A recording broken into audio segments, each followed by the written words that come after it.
लेकिन राजस्थान में भी जो हो रहा है, मेरे ख्याल से चुनाव के समय सचिन जी को ये लगता होगा कि उनको जवाब देना पड़ेगा मतदाता को कि आपने तो कहा था कि बहुत भ्रष्टाचार है वसुंधरा राजे जी की सरकार के समय और हम उसकी जांच कराएंगे, और जांच नहीं हुई तो आप क्या कर रहे थे? आप उस सरकार के हिस्से थे, आपने उसके लिए क्या किया?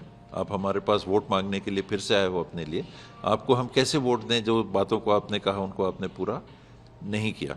हो सकता है इन परिस्थितियों में उनको लगा हो कि मैं अपनी आवाज़ उठाऊं, वो सरकार के खिलाफ रिवोल्ट मैं नहीं देख रहा हूं, वसुंधरा राजे जी के खिलाफ जांच होनी चाहिए, इसके लिए उस बात को वो उठा रहे हैं। ये कहते हैं कि राजनीति संभावनाओं का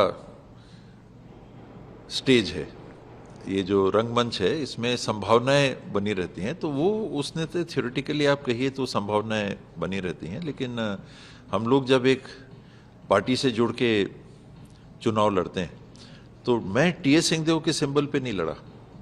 मैं कांग्रेस पार्टी के पास गया और मैंने कांग्रेस पार्टी से कहा कि मैं आपके संगठन का सदस्य भी हूँ, मैंने कुछ साल कुछ दशक 30-40 साल मैंने भी पार्टी के सिंबल में रहते हुए मैंने काम किया है, मैं चुनाव लड़ना चाहता हूँ, पार्टी के सिंबल से चुनाव लड़ना चाहता हूँ, पार्टी के कैंडिडेट के रूप में चुनाव लड़ना चाहता हूँ। तो उस नाते मैं नहीं जीत रहा हूँ, एक प्रतिनिधित्व का मौका मुझे मिल रहा है पार्टी के कैंडिडेट के नाते। उस नाते जब तक मुझे ये लगता है कि हाँ मैं काम कर सकता हूँ, मैं योगदान कंटिन्यूसली दे सकता हूँ जिस तरह का मैं देना चाहता हूँ, तब तक मैं चुनाव लड़ने की बात करूँगा। पार्टी के बाहर जाने की कहीं कोई ना तो मंशा है ना कोई संभावना है, मैं पार्टी के बाहर कभी नहीं जाऊँगा, काम करूँगा। अगर मुझे लगता है कि मैं अभी भी योगदान दे सकता हूँ तो काम करूँगा।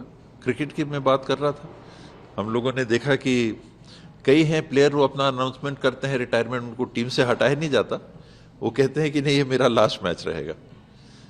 तो उस तरह की संभावनाएं रहती हैं। मैंने अभी ये नहीं कहा कि मैं नहीं लड़ूंगा, पर मैं इस बार चिंतन जरूर कर रहा हूं कि मैं लड़ूं कि नहीं लड़ूं चुनाव, ये सच्चाई है। नहीं, वो तो हाईकमांड करती है। मैं पिछला भी चुनाव लड़ा तो लोगों ने अपने कैंडिडेट के रूप में कहा कि नहीं हमारे बीच से एक सीएम के कैंडिडेट हो सकते हैं, मैंने सीएम की बात करके चुनाव नहीं लड़ा था।